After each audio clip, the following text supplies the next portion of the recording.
Kena orang zaman tradisional, dia jarak dia lebih kurang 5 kaki ke bawah. Maksudnya sudu tu jatuh 5 kaki ke bawah.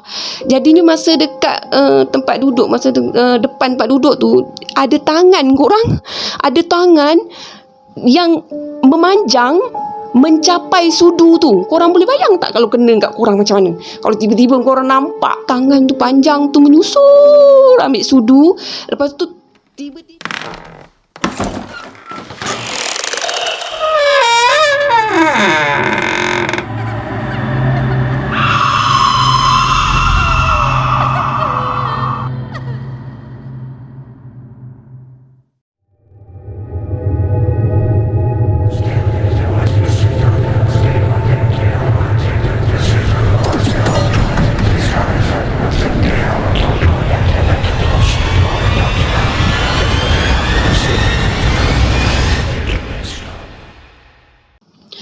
Hai korang, Assalamualaikum korang. Hari ni korang bersama Akak Cengkeh lagi.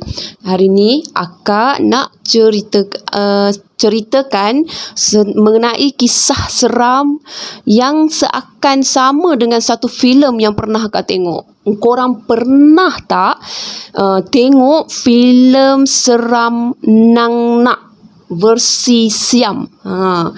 Kisah yang Akak nak share hari ni adalah versi yang seakan sama, tapi ia adalah versi Kedah. Untuk korang meneruskan cerita ni, korang kenalah stay, like, share, komen dan subscribe Cengkeh Channel. Alkisahnya berlaku pada tahun 1950-an. Ia berlaku kepada seorang lelaki yang bekerja sebagai sukarelawan polis di Kulim, Kedah. Sukarelawan tersebut lebih dikenali orang kampung sebagai Pak Meh. Pak Meh ni dia bekerja di salah satu balai dekat situ. Walaupun tugas sukarelawan polis, walaupun hanya sukarelawan polis, tapi Pak Meh dah ada balai polis, maksudnya dah bekerja di balai, dah ada kuasa untuk menangkap orang, lepas tu dan sebagainya lah. Macam tu lah kan, tugas-tugas polis macam mana, macam tu lah, walaupun masih belum menjadi polis yang tetap. Sehinggalah pada era selepas merdeka, Pak Meh dan kawan-kawannya barulah masuk menjadi polis yang tetap. Jadi nak dijadikan ceritanya sekarang ni, Pak Meh ni dia menjaga kawasan Kulim. Kawasan Kulim masa tu dia hanyalah kawasan pekan kecil yang didiami penduduk, di mana kampung dia tu jarak dia jauh tau. Mana dari satu kampung ke satu kampung tu jarak jauh. Bukan je kampung je jarak jauh, tapi rumah ke rumah pun memang jauh. Jadi suatu hari Pak Meh ni didatangi dengan seorang lelaki yang datang buat aduan tentang kematian anak dia. Lelaki tersebut nama dia Mat. Okey. Mat ni dia kira macam datang untuk buat aduan kematian anak dia yang ketiga. Tapi yang menjadi tanda tanya kepada Pak Meh ni, Mat membuat laporan polis hampir setiap tahun. Maksudnya sebelum laporan yang terbaru yang Pak Meh ambil tu, ada laporan tahun sebelumnya mana dah 2 kematian anaknya di 2 tahun berturut-turut. Jadi Pak Meh timbul rasa macam rasa aneh, rasa macam pelik, rasa macam mencurigakan tentang kematian anak Mat ni. Jadi Pak Meh dia mengikut prosedur, sebab masa zaman tu dia era zaman British dah mengeluarkan macam kematian sudah direkod, kematian sudah dikeluarkan sijil kematian, dan kematian yang menimbulkan tanda tanya akan mula disiasat.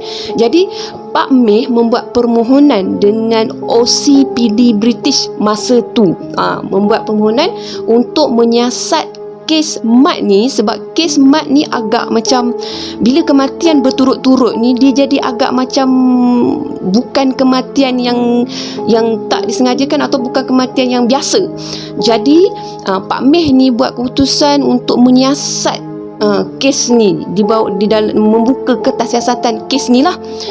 Jadi Pak Meh pun pergi menyiasat ke rumah Mat, seorang diri.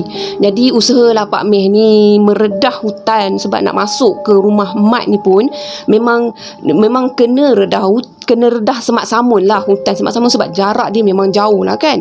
Jadinya masa Pak Meh ni nak sampai ke rumah Mat ni, Pak Meh jadi pelik. Langkah demi langkah yang ada dalam kepala Pak Meh, pelik demi pelik. Cuba korang bayangkan, korang pergi satu rumah yang orang kata tak terurus. Makin korang dekat dengan rumah tu, korang makin nampak dia punya daun-daun bertimbun, rumah yang nampak macam usang, rumah yang tak didiami orang, orang.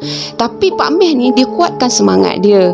Dia pergi juga rumah tu, dia jumpa dengan Mat ni. Mat ni macam dah tahu lah kan, dia nak datang rumah, ada depan rumah. So dia pun bersembang lah dengan Mat. Dalam dia sembang dengan Mat ni, Mat pun panggil isteri dia. Dia macam ni lah kan, panggil isteri dia, contoh, Jah, buatlah air tu, tetamu datang. Tapi kira Pak Meh tak nampak respon daripada isteri Mat ni. Jadi untuk siasatan ni, Pak Meh perlukan bersemuka dengan isteri Mat ni, sebab isteri Mat ni boleh katakan salah satu daripada orang kata boleh jadi suspek jugalah kan. Jadi Pak Meh minta juga Mat untuk jumpa dengan isteri dia, tapi makin dipanggil, isteri dia tak nak keluar. Jadinya Pak Meh ni tak nak mendesak. Jadi Pak Meh ni cakap mungkinlah isteri dia ni masih malu, masih segan apa semualah kan. Tapi dalam masa tengah bercakap tu, dalam keadaan tu Pak Meh masih lagi melihat kepada struktur rumah, masih melihat pada persekitaran, masih melihat kepada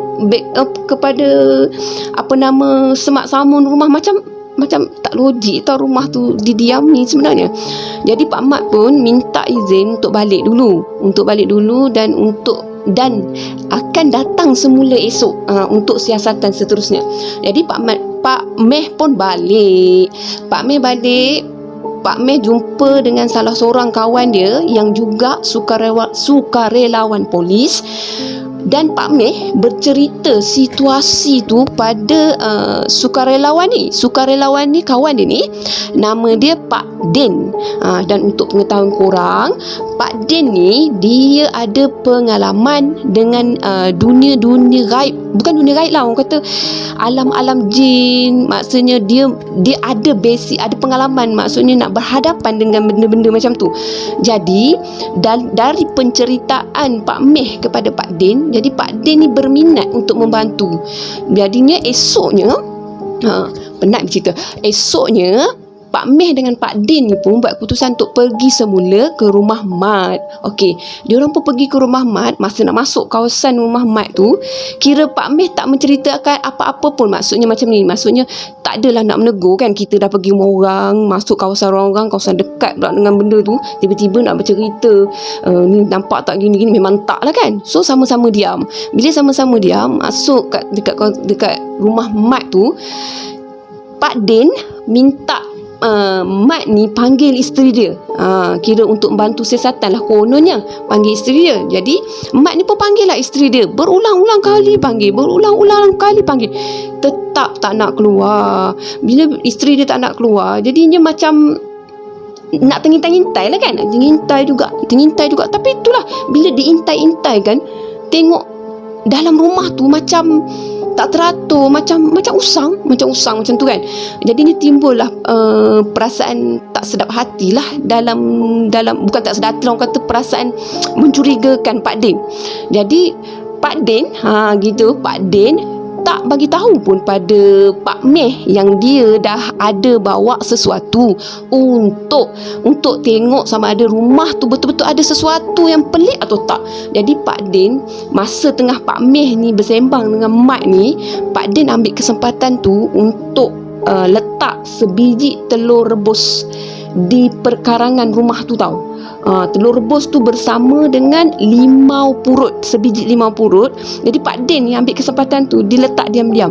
Dia tak cerita pada kawan dia, Pak Meh ni ke Pak Mat pula, pada Mat ni kan. So dia bagi isyarat untuk balik, untuk beredar daripada rumah tu lah.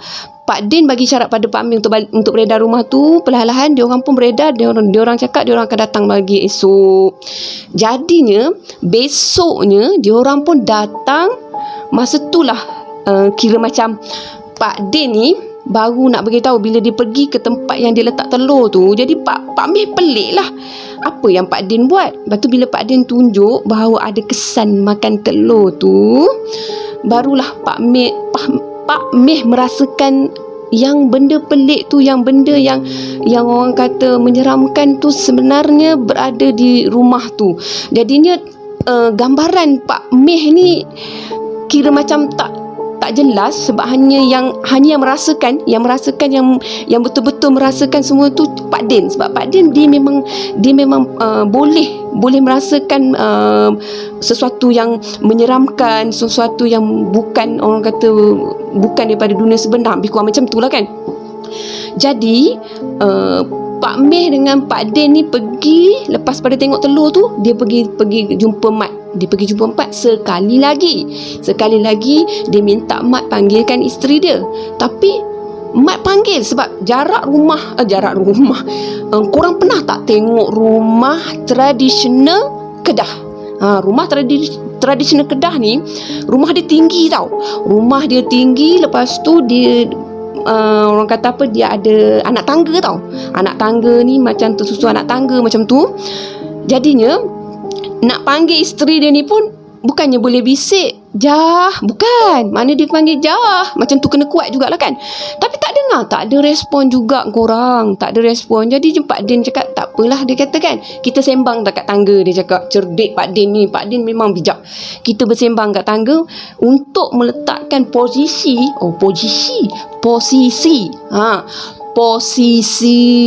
Mat ni berada betul-betul dekat tangga tu, sebab kalau ada rezeki nampak lah kan. Gitu.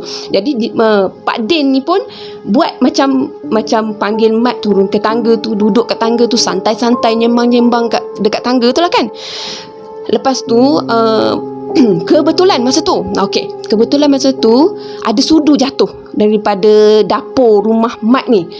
Jadinya Pak Din cepat-cepatlah tunjuk pada Mat ni, cuba tengok, cuba perhatikan. Mat ni pelik, nak tengok apa? Mat ni pun macam tertanya, nak tengok apa? Cuba tengok. Dalam cuba tengok, korang bayangkanlah jarak pelantaian rumah tu, macam mana nak cakap, tak pandai lah akak bukan orang zaman tradisional. Jarak dia lebih kurang 5 kaki ke bawah. Maksudnya sudu tu jatuh 5 kaki ke bawah. Jadinya masa dekat tempat duduk, depan tempat duduk tu, ada tangan yang memanjang mencapai sudu tu. Korang boleh bayang tak kalau kena kat korang macam mana? Kalau tiba-tiba korang nampak tangan tu panjang tu menyusul ambil sudu, lepas tu tiba-tiba tangan tu terangkat korang. Masa tu lah Pak Mat punya sugul, Pak Mat punya terkejut. Hanya orang kata apa, terkejut, macam tergamam, macam bingung. Akak kan suka guna perkataan bingung, macam bingung. Jadinya masa tu Pak Din minta minta Mat tu tinggalkan rumah tu sementara. Maksudnya ikut dia orang tinggal rumah tu perlahan-lahan. Jadinya Mat pun ikut Pak Din dengan Pak Meh tu pergi ke balai pada hari itu. Jadinya sebenarnya korang, Mat ni dia terkejut tau. Sebab apa? Sebab rupa-rupanya selama hari ni yang berada dengan dia bukan isteri dia, tapi jelmaan menyerupai isteri dia. rupa-rupanya daripada kisah ni, daripada kantoinya benda ni, rupa-rupanya isteri dia dah meninggal 3 tahun yang lalu semasa melahirkan anak. Masa tu korang jadi tanya-tanya lah kan, kenapa Mat tak tahu yang isteri dia dah meninggal? Mat ke mana? Okey, masa tu Mat rasanya dia ada keluar kampung. Dia ada keluar kampung. Lepas tu bila dia balik, dia tak sedar pun yang isteri dia tu memang dah lahirkan, bukan dah lahirkan anak, dah tak ada. Yang dia tahu, dia balik isteri dia dah pangku anak. Jadi dia memang takkan sedar dan tak sedar. Lepas tu Mat ni dia bagi tahu kepada polis tu, patutlah masa anak dia meninggal ada kesan cakar, bukan cakar lah, macam kecam luka, macam kecam cakar pada leher. Mat pun kongsi juga macam ni. Dia cakap bila masa dia duduk dekat rumah tu, orang kampung tak nak datang ke rumah dia, tak nak, orang kata tak nak jumpa dia. Bila dia pergi jumpa orang kampung macam takut-takut dengan dia. Dia pun tak faham kenapa jadi macam tu, dan dia tak pernah terfikir pun nak jadi macam tu. Nak orang kata nak, maknanya orang kampung mula sisihkan dia. Sepatutnya lah kan, masa tu rasanya lah kan, sepatutnya lebih baik orang kampung cuba untuk selamatkan dia. Tapi tak, sebab benda yang menyerupai tu dia akan ganggu tau. Dia akan ganggu, dia akan kacau pada orang-orang yang cuba untuk ganggu keluarga dia. Jadinya orang kampung memang takkan berani. So jadi kira bertuah, kira rezeki juga pada hari tu Mat boleh tengok sendiri apa yang selama ni yang dirasakan manusia sebenarnya, jelmaan semata-mata. Sebenarnya korang, cerita ni akak dapat daripada kawan akak. Jadinya kawan akak ceritakan pada kawan akak, daripada sumber mana akak pun tak tahu. Tapi akak pun baru sebenarnya tahu cerita pasal Nang Nak versi Kedah. Jadi akak harap korang rasa seronok dengar cerita akak kali ni. Jadi untuk cerita-cerita yang seterusnya, korang bolehlah like, share, komen dan subscribe Cengkeh Channel. Bye korang.